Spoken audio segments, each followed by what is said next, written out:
Olá, boa noite para você. O Ponto e Contraponto já está no ar. Na próxima segunda-feira é celebrado o Dia do Trabalho. Nesta edição especial do PCP, vamos abordar alguns pontos importantes que causam bastante preocupação e que colocam as autoridades em alerta para a proteção dos trabalhadores. O principal ponto é a questão do assédio. No ano passado, o Ministério Público do Trabalho, aqui de Alagoas, recebeu 225 denúncias de assédio moral e outras 9 de assédio sexual, números maiores que os registrados em 2021. Como identificar esses casos? O que fazer se você for vítima?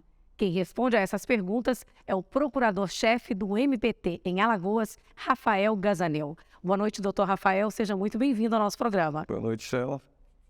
Doutor, nós temos dois tipos de assédio, né? O moral e o sexual. O senhor poderia nos explicar melhor o que caracteriza cada um deles?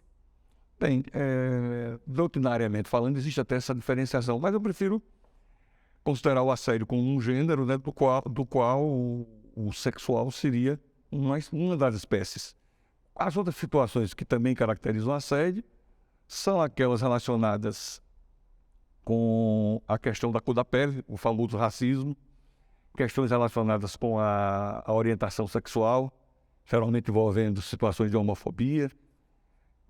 Mas talvez a situação de assédio mais comum no ambiente de trabalho ainda seja aquela que diz respeito ao tratamento que o superior hierárquico dispensa ao seu subordinado. Não raro, a maioria das denúncias que chegam no Ministério Público é exatamente nessa situação, em que o superior, chefe, dono da empresa, supervisor, gerente, trata os seus subordinados sem qualquer consideração, reduzindo ele na sua autoestima, né? E, obviamente, como em toda situação de assédio, causando dor, sofrimento, humilhação, e que termina por também influenciar na sua saúde mental. Então, a questão do assédio hoje é vista, né, e deve ser vista também como um problema de saúde pública. Precisamos nos conscientizar de que isso é um problema. Os dados do INSS demonstram isso, né? Existe uma quantidade muito grande de afastamentos no trabalho Por causa que desse estão caso. relacionados com assédio. E chega-se num ponto, né, de que o empregado sequer tem estímulo de comparecer ao trabalho. E é por isso que ele recorre ao especialista, né, um médico, um psicólogo, e que recomenda o afastamento. Então, é dessa forma que a gente deve ver o assédio. É uma questão relativamente recente. Eu diria que isso tomou uma proporção maior nesses últimos 10 anos. Não é? Então, Que as pessoas estão falando mais, né, sobre isso, inclusive. conscientizando, chega-se até o ponto do assediador não ter consciência de que está assediando. Então, na medida que a gente discute o tema, a gente está aqui conversando sobre essa questão, as pessoas que estão nos ouvindo certamente vão se situar ou numa situação de vítima, né, com um assediado ou assediada, ou então até como assediador mesmo. E eu estou gritando com o meu empregado, estou perdendo a paciência, isso não está legal, não é legal e nem tampouco é legítimo ou idôneo. Então, é por isso que precisa ser combatido. E esse alto número de ações com relação ao assédio na Justiça do Trabalho preocupa vocês? Preocupa, obviamente, porque não tem a questão das denúncias no Ministério Público, né? E que podem ser feitas, inclusive, anonimamente, Estela, não precisa de identificação.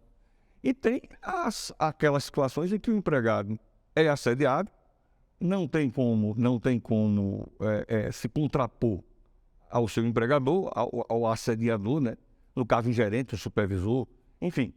E quando sai do trabalho, aciona a justiça competente, que é a Justiça do Trabalho, Sim. e aí coloca lá num dos pontos da ação, geralmente são muitos pedidos, mas um deles é exatamente o pagamento de dano moral em razão do assédio sofrido durante a relação de emprego. Então, são as mais variadas, desde controle de idas ao banheiro, com essa outra questão mais comum, a que eu me referi, do tratamento dispensado, né? Geralmente gritando, aos gritos, aos berros, acusando o empregado de incompetente, de preguiçoso, e tudo isso reunido caracteriza o assédio. Obviamente que uma situação pontual, isolada, não vai caracterizar o assédio, né? É um pressuposto do assédio a repetição, a reiteração.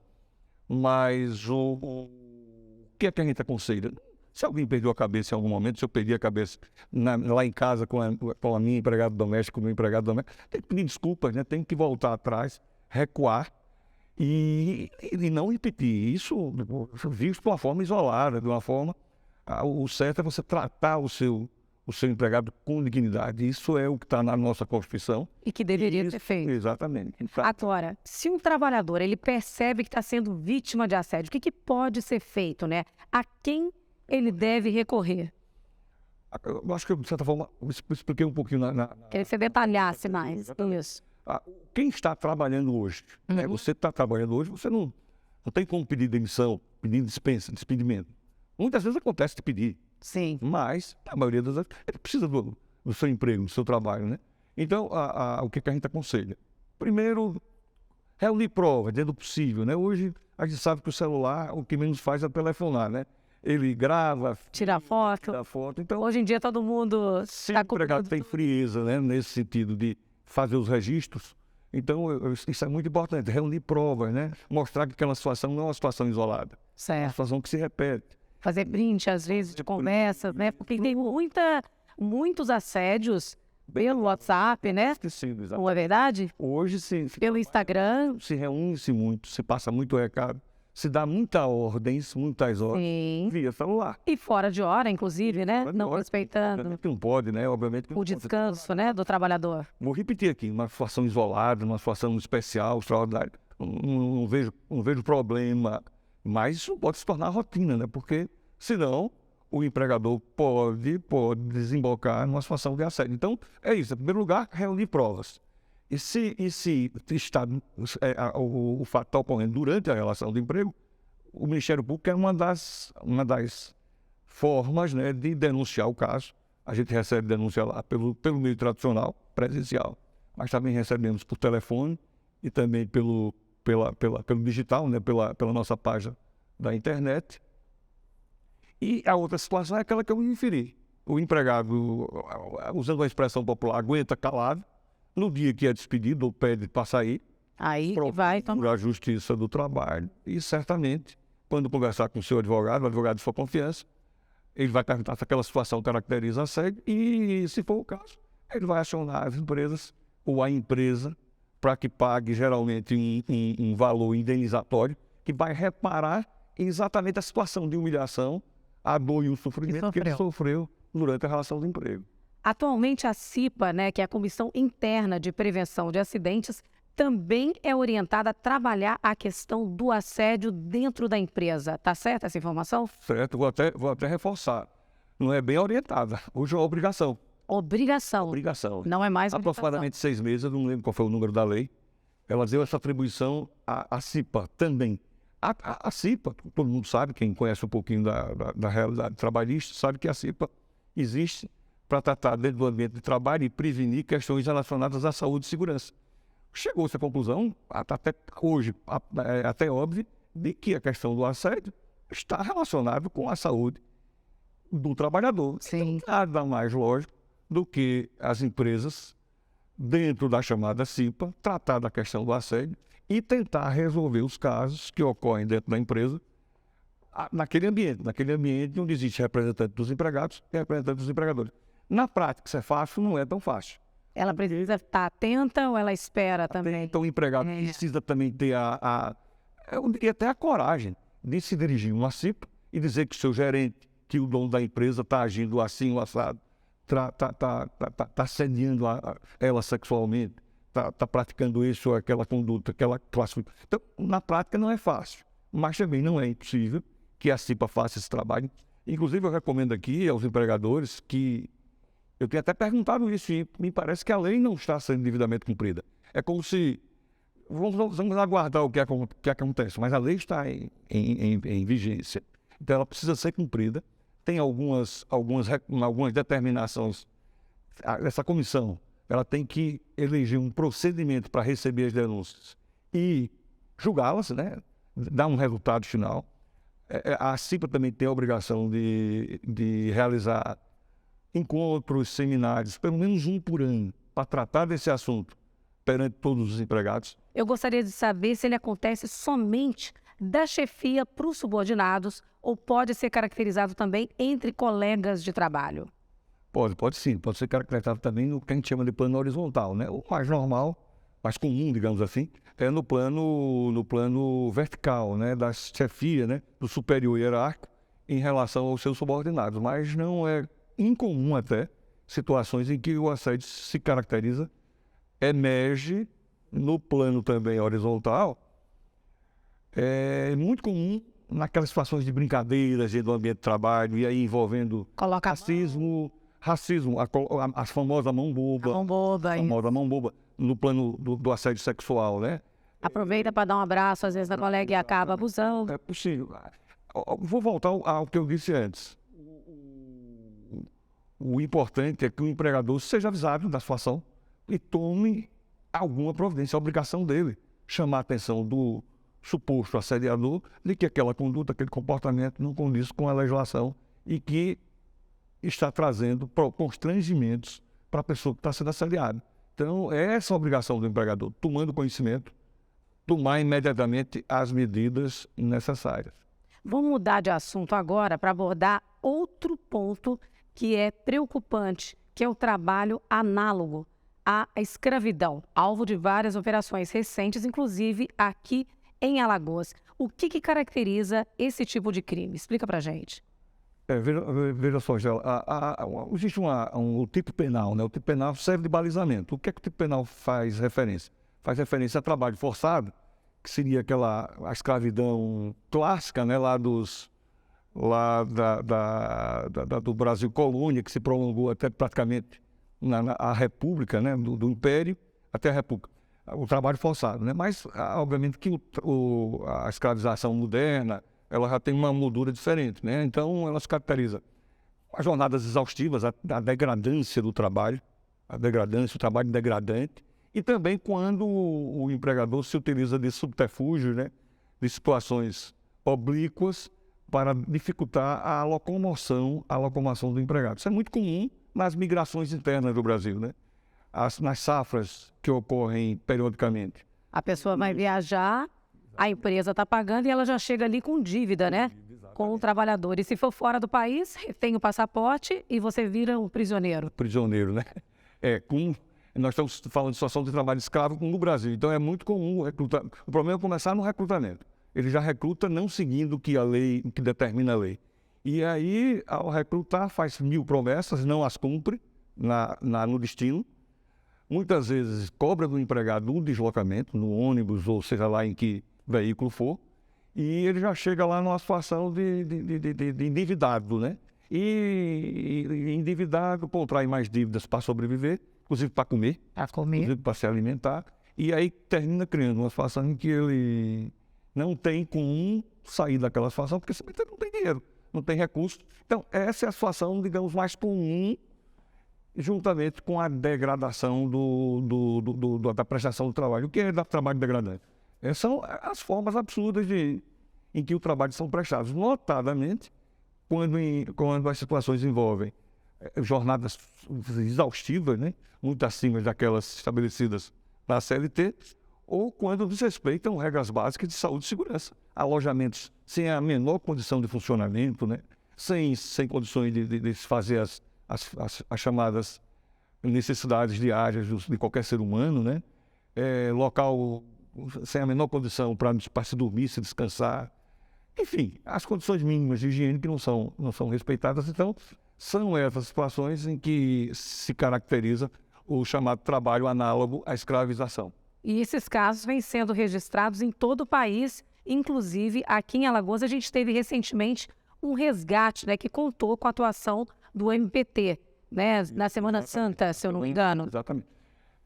Eu acho que o público tem observado que ocorreu desse ano já, né, com a mudança, inclusive, de governo, né, um aumento considerável das operações de combate ao trabalho escravo.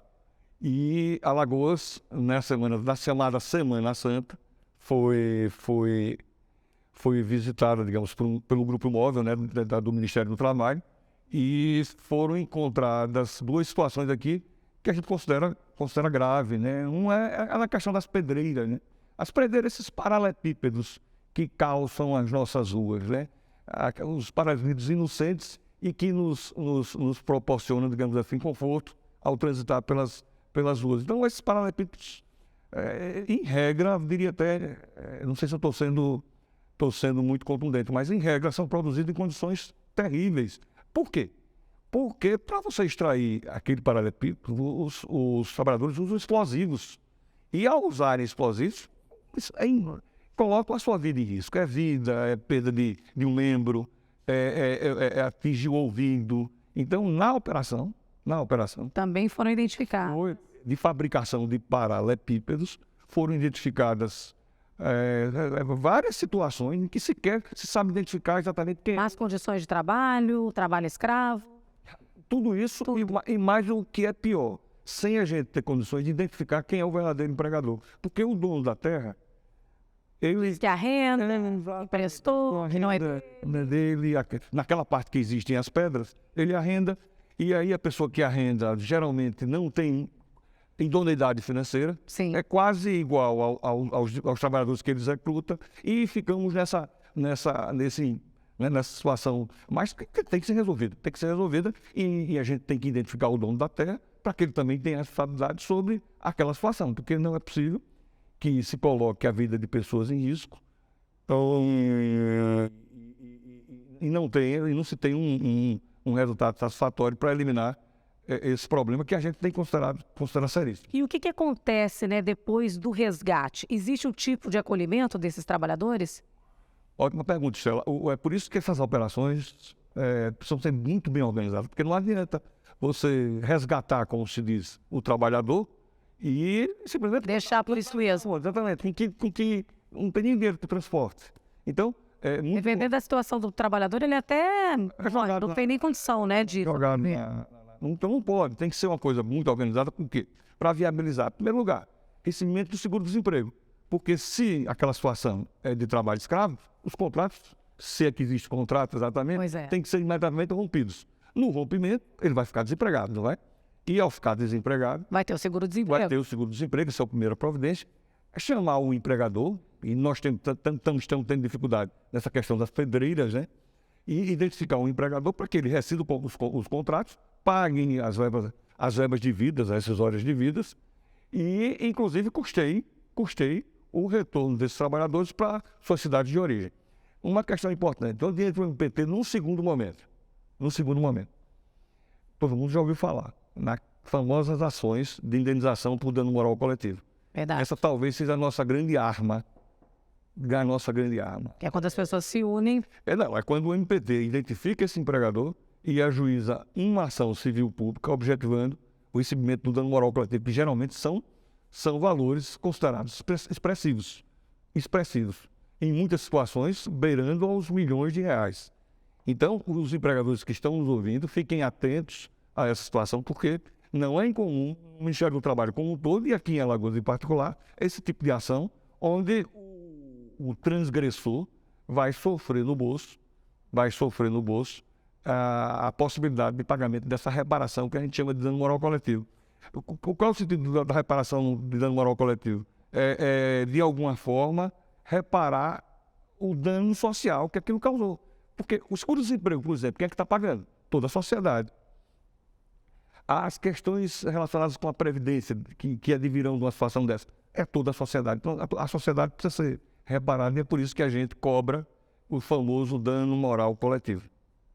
Doutor, para a gente fechar, como é que as pessoas podem denunciar esse tipo de caso de trabalho análogo à escravidão? Queria que você me falasse de uma maneira bem rápida. Bem rápida. A forma é a tradicional. Vou repetir, todas as denúncias que chegam no Ministério Público são encaminhadas ou na forma tradicional, presencialmente, indo lá na nossa sede, ou utilizando os meios digitais modernos, né? Inclusive o telefone, que já não é nem tão moderno assim. Mas na nossa página da internet tem um espaço lá específico para que as pessoas possam se comunicar com a gente e essas pessoas fazerem as denúncias sobre qualquer assunto. A gente está mostrando aí na tela, inclusive, os canais para as pessoas fazerem as denúncias. Ok. Pode falar. Então é isso. A gente pede que as pessoas... No caso do trabalho análogo à escravidão, é muito importante que exista essa consciência de que o trabalho está sendo prestado nessas circunstâncias, porque muitas vezes não se tem consciência mesmo. porque o trabalho, evocando a canção famosa, né? O homem sem trabalho não tem dignidade, né? O homem sem trabalho não tem dignidade. Então ele está ali para...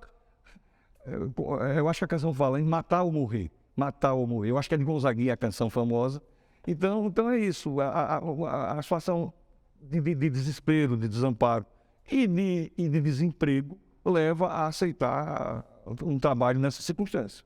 Doutor Rafael, gostaria de agradecê-lo, né? Muito obrigada pela sua entrevista aqui no Ponto e Contraponto. A gente que agradece, Stella, mas agradece mesmo de coração. A você e a televisão Ponta Verde. Seja sempre bem-vindo, tá certo? Obrigado. O Ponto e Contraponto fica por aqui. Gratidão pela sua companhia mais uma vez. Se você quiser rever essa e outras edições, é só acessar o nosso canal no YouTube, TV Ponta Verde SBT. Tenha um ótimo fim de semana e até a próxima. Tchau, tchau.